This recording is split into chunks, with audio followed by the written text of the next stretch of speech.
ലക്ഷണം കണ്ടാൽ മതിമറന്നു പോകും, പിന്നെ ഒന്നും നോക്കത്തില്ല. അതൊരു പരിധി വരെ ശരിയാണ്. ആണല്ലേ? ഒരു വൈദികസ്ഥാനം എന്തായാലും ഏറ്റിട്ടുണ്ട്, പറഞ്ഞോ. ഫിറ്റ്നസ് ശ്രദ്ധിക്കുമായിരുന്നേ, പക്ഷെ നമ്മുടെ ഈ കൊറോണ ഒക്കെ വന്നു കഴിയുന്നതിനും പിന്നെ ജിമ്മെല്ലാം നിന്ന് പിന്നെ അങ്ങോട്ട് എനിക്ക് തോന്നുന്നു എനിക്ക് കുറച്ച് മടി പിടിച്ചെന്ന് തോന്നുന്നു. പിന്നെ ഇപ്പൊ റീസെന്റ് ആയിട്ട് അപ്പം നമ്മളിതൊക്കെ ചെയ്യുമ്പോൾ ഋഷി സാറേ വയറൊക്കെ ചാടി തുടങ്ങി പറഞ്ഞ അവരുണ്ട്. അവന്റെ വയറെന്നുള്ളത് എനിക്ക് വലിയ പ്രശ്നമില്ല. അപ്പോൾ അങ്ങനെ വന്നു കഴിയുമ്പോൾ ഞാനും പതുക്കെ ചെറുതായിട്ടൊക്കെ ഫിറ്റ്നസ് പിന്നെയും പതുക്കെ സ്റ്റാർട്ട് ചെയ്യാനുള്ള പരിപാടി ചെറുതായിട്ട് വീട്ടിൽ തന്നെ ചെയ്തു വരുന്നുണ്ട്. പിന്നെ ഫുഡും ഈ റൈസ് ഞാനിപ്പോൾ മാക്സിമം കട്ട് ഓഫ് ചെയ്തു. ഫേവറേറ്റ് ഫുഡ് ശരിക്കും പറഞ്ഞാൽ എനിക്ക് ബിരിയാണി ഇഷ്ടമാണ്, കുഴിമന്തി പിന്നെ പൊറോട്ട, എല്ലാവരെയും പോലെ തന്നെ പൊറോട്ട ബീഫ് എല്ലാം ഭയങ്കര ഇഷ്ടമാണ്. നമ്മുടെ ആ സെഗ്മെന്റ് സന്തോഷമായില്ലേ? ബുദ്ധിമുട്ടിച്ചില്ലല്ലോ. ഓക്കെ, അടുത്ത റൗണ്ടിൽ എന്ന് പറയുന്നത് A to Z ആണ് നമ്മുടെ റൗണ്ടിന്റെ പേര്. ഈ പറയുന്ന കാര്യത്തിന്റെ തുടക്കവും അവസാനവും പറയണം. അതായത് ഈ ഇത് ലൈഫിൽ സംഭവിച്ചിട്ടുള്ള ഏറ്റവും ആദ്യത്തെ ഏതാന്നും അവസാനം റീസെന്റ് ആയിട്ട് സംഭവിച്ചിട്ടുള്ള ഏതാന്നും പറയണം. ഓക്കെ, ഫസ്റ്റ് ഇത് ചെല്ലപ്പേരാണ്. ചെല്ലപ്പേര് എനിക്ക് അങ്ങനെ വലിയ ചെല്ലപ്പേരൊന്നും ഇല്ലായിരുന്നു സത്യം പറഞ്ഞാല്. നല്ല പേരുണ്ടായിരുന്നു സ്കൂളിൽ പഠിക്കുന്ന സമയത്ത്. അല്ല, പിന്നെ ഒരെണ്ണം ഉണ്ടായത് കേട്ടോ, പെങ്ങള് വിളിക്കും. എനിക്ക് ഭയങ്കര ദേഷ്യമായിരുന്നു കേൾക്കുമ്പോഴേ. എന്നാ പാപ്പി പാപ്പിച്ച, ഇടയ്ക്ക് പിന്നെ ഫ്രണ്ട്സ് എല്ലാം കൂടെ എടാ പാപ്പിച്ച, പിന്നെ പാപ്പിച്ചായ അങ്ങനെയൊക്കെ വിളിക്കുമായിരുന്നു. എനിക്ക് അല്ല അതല്ല, എനിക്ക് ഈ പേര് കേൾക്കുമ്പോഴേ ഞാനും സിസ്റ്ററും തമ്മിൽ 1 വയസ്സിന്റെ ഡിഫറൻസേ ഉള്ളൂ. ഈ പേര് കൂടെ വിളിക്കുമ്പോഴേ ഞാൻ ഇടി വെച്ച് കൊടുക്കുമായിരുന്നു നമ്മൾ പറയുന്നത്. അടുത്ത meetup with a Bollywood star. Bollywood ബന്ധം ഉണ്ടെന്നൊക്കെ നമുക്കറിയാം. ബോളിവുഡ് ബന്ധം നമുക്ക് എന്താ ബന്ധം? മറ്റേ മാഫിയ പദ്ധതിയൊക്കെ പറയുന്നത്.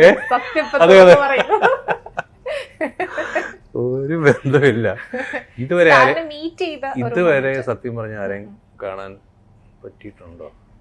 ആരെയും മീറ്റ് ചെയ്യാൻ പറ്റിയിട്ടില്ല. എന്നാൽ ഒരു സ്റ്റാർ മൊമെന്റ് ഓർമ്മയുള്ളത് ഏതാ ബോളിവുഡ് വിട്ടിട്ട്? സ്റ്റാർ മൊമെന്റ് എന്ന് ഓർമ്മയുള്ളത് സത്യം പറഞ്ഞുണ്ട്, പക്ഷെ ആ സ്റ്റാറിനെ നമ്മളെ അറിയത്തില്ലാത്തതുകൊണ്ട് മമ്മൂക്കയെ ഞാൻ കണ്ടിട്ടുണ്ട്. അവിടെ പളങ്കിന്റെ ഷൂട്ടിന്റെ തൊടുപുഴ വെച്ച് ഞാനന്ന് കുഞ്ഞായിരുന്നു, നമ്മുടെ സ്കൂൾ ടൈം ആയിരുന്നു തോന്നുന്നു. അന്ന് ഞാൻ കണ്ടിട്ടുണ്ട്. പളങ്ക് തന്നെ ഒരു വൈറ്റ് ആൻഡ് വൈറ്റ് ഒക്കെ ഇട്ട്. അപ്പോഴാണ് നമ്മള് മമ്മൂക്കയെ കാണുന്നത്. അപ്പോഴാണ് നമ്മള് അതും വൈറ്റ് ആൻഡ് വൈറ്റും കൂടെ ഇട്ടേ ഭയങ്കര സ്റ്റൈലിൽ ഇങ്ങനെ ഒരാള്. നമ്മളെല്ലാം അവിടെ പോയി നോക്കി ഒന്ന് കണ്ട്. ഇപ്പോഴും സത്യം പറയാം അത് കഴിഞ്ഞ് നേരിട്ട് കണ്ടെന്ന് പരിചയപ്പെടണമെന്ന് ഭയങ്കര ആഗ്രഹമുണ്ട്. നമുക്ക് മാത്രമല്ല, ലാലേട്ടനെ അതെ, നമ്മുടെ എല്ലാവരുടെയും ആഗ്രഹം പോലെ തന്നെ കാണണമെന്ന്. പിന്നെ ഒരു തീർച്ചയായിട്ടും. പിന്നെ പൃഥ്വിരാജിനെ ഞാൻ കണ്ടിട്ടുണ്ട് കേട്ടോ. പൃഥ്വിരാജ് നന്ദനം ചെയ്ത സമയത്ത് അന്ന് എൻ്റെ അങ്കിളിന്റെ വീട് ഇവിടെ കടവന്തര, എൻ്റെ തൊട്ടടുത്താണ് ഇന്ദ്രജിത്തിന്റെ വൈഫ് ഹൗസ്. അപ്പൊ അവിടെ പൃഥ്വിരാജ് വന്ന് ഞാൻ നന്ദനം, അപ്പൊ ഞാൻ ഇത് മറ്റേ പുള്ളിയല്ലേ എന്ന് ഞാൻ ആലോചിച്ചതിനും പുള്ളി കയറിപ്പോയി. അങ്ങനെ പക്ഷെ ഒരു അഭ്യൂഹം ഇങ്ങനെ പോകുന്നുണ്ട്, ബോളിവുഡ് സ്റ്റാർസ് ഒക്കെ ഭയങ്കര കമ്പനിയാണ് ഇങ്ങനെ. എനിക്ക് തോന്നുന്നു ഈ ലുക്കും കാര്യങ്ങളൊക്കെ വെച്ചിട്ട് ചുമ്മാ ഏത് ബോളിവുഡ്. അടുത്തത് ഇച്ചിരി പാടാണ് ചോദിക്കാൻ, എന്നാലും പ്രൊഡ്യൂസറുടെ ആഗ്രഹപ്രകാരം ഞാൻ ചോദിക്കാണ്. പ്രണയ നഷ്ടങ്ങളൊക്കെ ഉണ്ടായിരുന്നു. ആദ്യത്തെ പ്രണയം തന്നെ പൊട്ടിപ്പോയി. അത് അങ്ങനെ തന്നെയാണല്ലോ. അത് ഭയങ്കര ഇഷ്ടം, എനിക്ക് ഭയങ്കര ഇഷ്ടമുള്ള ഒരു പെണ്ണുണ്ടായിരുന്നു. അത് ഞാൻ നമ്മൾ കോളേജ് പഠിച്ചോണ്ടിരുന്നപ്പോ ഞാൻ അമ്മയുടെ ഒക്കെ പറയുന്നത് ഇത് കണ്ടോ എനിക്ക് ഭയങ്കര ഇഷ്ടമാണ്. അപ്പൊ അമ്മ ഇതൊക്കെ പറഞ്ഞു. പക്ഷെ അത് നടന്നില്ല. കാരണം ബേസിക്കലി ഞാൻ ഈ പുള്ളിക്കാരിയെ കാണാൻ ചെല്ലുമ്പോഴത്തേനും എൻ്റെ ക്ലാസ്സിലെ എല്ലാ ഫ്രണ്ട്സ് കംപ്ലീറ്റ് പുറകെ കാണും. അപ്പൊ ഇവരെ കണ്ട് പേടിച്ച് പുള്ളിക്കാരി ഓടും. ബേസിക്കലി പിന്നെ വന്നു എന്നെ കാണുമ്പോഴേ പുള്ളിക്കാരി ഓടുന്ന ലെവലിലേക്കായിരുന്നു. അങ്ങനെ പിന്നെ അത് കഴിഞ്ഞും കണ്ടിട്ടുണ്ട്. അത് കഴിഞ്ഞ് സീരിയസ് ആയിട്ടൊക്കെ ടോക്സ് ഒക്കെ നടന്നിട്ടുണ്ട്. പക്ഷെ പോയി. ഭാര്യയോട് മാത്രം. ഇനിയിപ്പോ അതെ ആവശ്യത്തിനുള്ള പ്രണയമുണ്ട്, അത് മതി. അതെ അതെ. ഇപ്പൊ പ്രണയത്തെക്കാളും കൂടുതൽ നമ്മളെ ലക്ഷ്യങ്ങളിലേക്കും ഫാമിലി മാത്രമല്ല. പിന്നെ എനിക്ക് ഇപ്പം എന്റെ ഏറ്റവും വലിയൊരു ലക്ഷ്യം എന്ന് പറഞ്ഞാൽ ഞാൻ പറഞ്ഞല്ലോ, ഫിലിം നല്ല ഫിലിം നല്ല ക്യാരക്ടേഴ്സ് ചെയ്യണമെന്ന്. അതാണ് എന്റെ മെയിൻ ഫോക്കസ്. ഇനി സ്വന്തമായി തള്ളി മറിച്ചിട്ടുള്ളത്? ഇപ്പൊ തള്ളി മറിച്ചതല്ല, ഇപ്പത്തെ ജെന്യൂനായിട്ട് പറഞ്ഞത്. തള്ളി മറിച്ചിട്ടുള്ള ഏതാണ്? സിറ്റുവേഷൻ ഡിമാൻഡ് ചെയ്തപ്പോ തള്ളി മറിക്കേണ്ടി വന്നു, അങ്ങനത്തെ. അല്ല, നമ്മള് ഫ്രണ്ട്സിന്റെ എന്തായാലും അമ്മമാര് ഇടയ്ക്ക് തള്ളി മറിച്ച സത്യം പറഞ്ഞാൽ ഞാൻ അങ്ങനെ ഒരു തള്ളുന്ന ആളല്ല, അങ്ങനെ അറിയാവുന്നവർക്ക് അറിയാം. പക്ഷെ ഈ ഫ്രണ്ട്സ് ഒക്കെ ഇടയ്ക്ക് ചൊറിയാൻ വേണ്ടി നമ്മുടെ ഫ്രണ്ട്സ് ഗ്രൂപ്പിൽ പറയും സീരിയൽ ആക്ടർ, അപ്പൊ നിനക്ക് വേറെ പണിയില്ല, സീരിയൽ അവിടെ ജോലികൾ ഇവിടെ സീരിയൽ. അപ്പൊ ഞാൻ അപ്പോഴും മറ്റേ തള്ള, എടാ നിന്നെയൊക്കെ എത്ര പേരറിയും, എടാ ഒന്നുമില്ല എന്റെ പേര് ഗൂഗിളിൽ തപ്പി എന്റെ പേരുണ്ട്, നീയൊക്കെ ഇത്ര വലിയ കമ്പനിയിലെ മാനേജർ നിന്നെയൊക്കെ ആരറിയാം.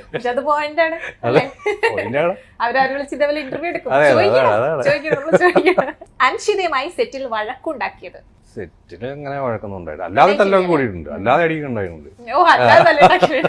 സെറ്റിൽ അങ്ങനെ സത്യം പറയാ, സെറ്റിൽ നമ്മുടെ അവിടെ ആരുമായിട്ടും അങ്ങോട്ടും ഇങ്ങോട്ടും അങ്ങനെ പ്രശ്നങ്ങളൊന്നും ഇല്ലാത്തൊരു സെറ്റാ, ഇതുവരെ ഉണ്ടായിട്ടില്ല. അവർ ചെറിയ ഇഷ്യൂസ് വല്ലതും ഉണ്ടായിട്ടുണ്ടല്ലോ ഉള്ളൂ, പക്ഷെ ഞാൻ അതിൽ ഇൻവോൾവ് അല്ല. അതുകൊണ്ട് ഇനിയിപ്പോ നമുക്ക് അടുത്ത ഒരു റൗണ്ടിലേക്ക്, അടുത്ത റൗണ്ട് എന്ന് പറയുന്ന ഒരു ജാക്ക്പോട്ട് പോലെ നമുക്കൊരു കുഞ്ഞു ഗിഫ്റ്റ് ഒക്കെ ഉണ്ട്. എല്ലാം കൂടെ ഞാൻ ആ ചെറിയ കാറ് മതിയാവോ?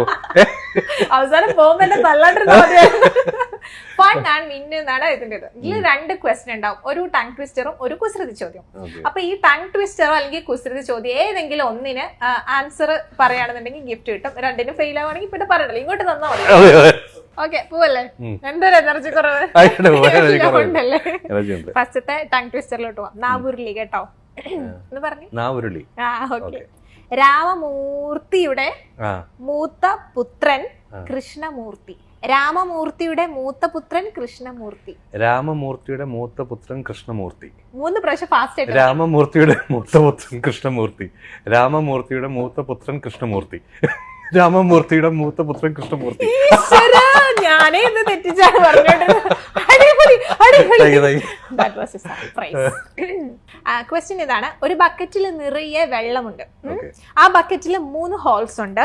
ആൻഡ് എന്നിട്ടും ഒരു തുള്ളി വെള്ളം പോലും പോയിട്ടില്ല. അതിന്റെ റീസൺ എന്താണ്? ഒരു ബക്കറ്റ് സങ്കല്പിച്ചാൽ നിറയെ വെള്ളമുണ്ട്, നിറയെ, അതിന്ന് ഒരു തുള്ളി പോലും പുറത്തു പോയിട്ടില്ല. ഹോൾസ് അടഞ്ഞിട്ടില്ലല്ലോ, ഹോൾസ് തുറന്നു തന്നെയാണ് ഇരിക്കുന്നത്. ലൈക് അതിൽ കൂടെ വെള്ളം വേണമെങ്കിൽ പോവാതിരിക്കുന്നില്ല, പക്ഷെ ഒറ്റ തുള്ളി പോലും പോയിട്ടില്ല ആ ബക്കറ്റിന്. ആ സെയിം ബക്കറ്റിന്റെ വെള്ളത്തിന്റെ മുകളിലാണോ തുള വന്നേക്കുന്നത്? വെള്ളത്തിന്റെ ലെവലിന് മുകളിൽ? അങ്ങനൊന്നുമില്ല, നിറയേന്നാ പറഞ്ഞത്. നിറയെ.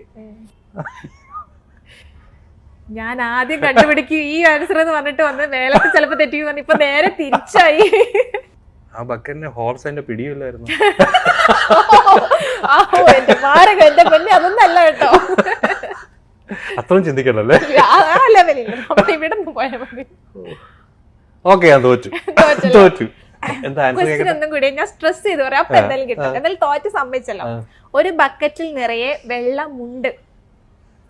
വെള്ളമുണ്ട്, അത് ശരി, അതാണ് ഞാൻ സ്ട്രെസ് ചെയ്ത വെള്ളമുണ്ട്. ദൈവമേ, ഇത് മറ്റേ നമ്മുടെ ജയറാമേട്ടൻ പറയുന്ന പോലെ മറ്റേ ഇതിന്റെ പരസ്യം പോലെ രാംരാജ്, നമ്മുടെ അഭിമാനമുണ്ട്, ആ മുണ്ടായിരുന്നു ഈ മുണ്ട്.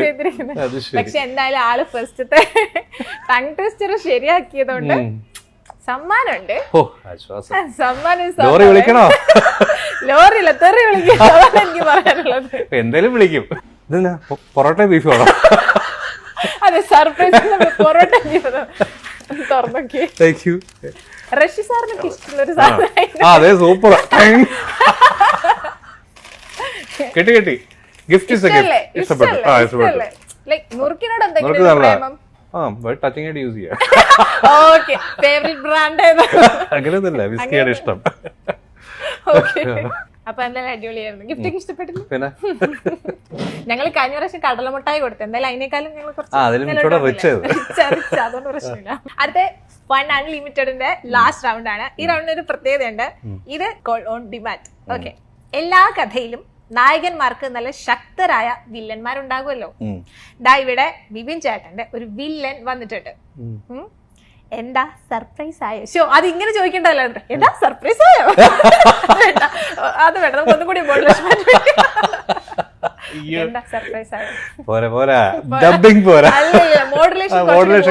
അതാ ഫ്ലോയിൽ പോയി പങ്ക് പോയതാ.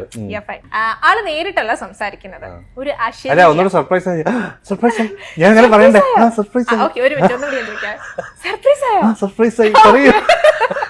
ആളെന്തായാലും നേരിട്ട് വരുമോ സംസാരിക്കോ ഒന്നുമില്ല, നേരിട്ട് കാണാൻ ആൾക്ക് ഇഷ്ടമല്ല എന്നൊക്കെ. അപ്പൊ എന്തായാലും ആളുടെ ഒരു അശരീരി നമുക്ക് വേണ്ടിട്ട് സെൻഡ് ചെയ്തിട്ടുണ്ട്. ആ അശരീരി കേട്ടാലോ? ഹലോ ബിബിൻ ബ്രോ, നമസ്കാരം. ഇത് അഭിമാധവാണ്. നിങ്ങളുടെ കൂടെ എവിടെയിലെ പ്രശ്നക്കാരനായ മോഹനൻ. അപ്പോൾ ഇന്ത്യ ഗ്ലീഡ്സ് എന്ന് വിളിച്ചിട്ട് ഇന്നത്തെ ഇൻ്റർവ്യൂ ബിബിൻ ജോസുമായിട്ടാണ്. അപ്പോൾ മോഹൻ ഋഷിയോട് നേരിട്ട് എന്താണ് ചോദിക്കാനുള്ളതെന്ന് ചോദിച്ചു. അപ്പോൾ മോഹനായിട്ട് തന്നെയാണ് എനിക്ക് ചോദിക്കാനുള്ളത്. മോഹനൻ ഒരുപാട് ഋഷിയെ കാണാനായിട്ട് ശ്രമിച്ചായിരുന്നു, ഇതുവരെ നടന്നിട്ടില്ല.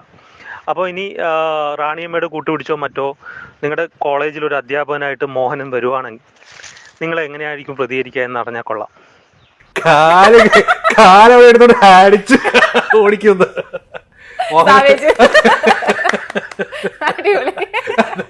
ബംഗാളി കോളേജിന്റെ കോമ്പൗണ്ട് കണ്ടാൽ അതെ ഉള്ളവരെ തന്നെ സഹിക്കാൻ പറ്റാതിരുന്നത്. അപ്പൊ മോഹൻ എന്നാണെങ്കിലും പോരാ, നമുക്ക് അവിടെ ചങ്കം വെട്ടാം. റഷ്യായിട്ട് നിന്നൊരു മാസം റിപ്ലൈ കൊടുത്തേ. അതാ പറഞ്ഞ അടിച്ച് കാലൊടിക്കും വേറെ ഏരിയ കണ്ടാൽ. ചേട്ടനായിട്ടുള്ള ഒരു വർക്കിംഗ് എങ്ങനെയാണ്? സത്യം പറഞ്ഞാൽ ഞങ്ങൾക്ക് അധികം കോമ്പോ ഒന്നും വന്നിട്ടില്ല. അതെ, കാണാൻ ശ്രമിച്ചിട്ട് കാണാൻ ശ്രമിച്ചിട്ട് ഈ രണ്ട് ക്യാരക്ടേഴ്സുമായിട്ട് അങ്ങനെ കൂട്ടിമുട്ടുന്ന ഒരു സന്ദർഭം വന്നിട്ടില്ല.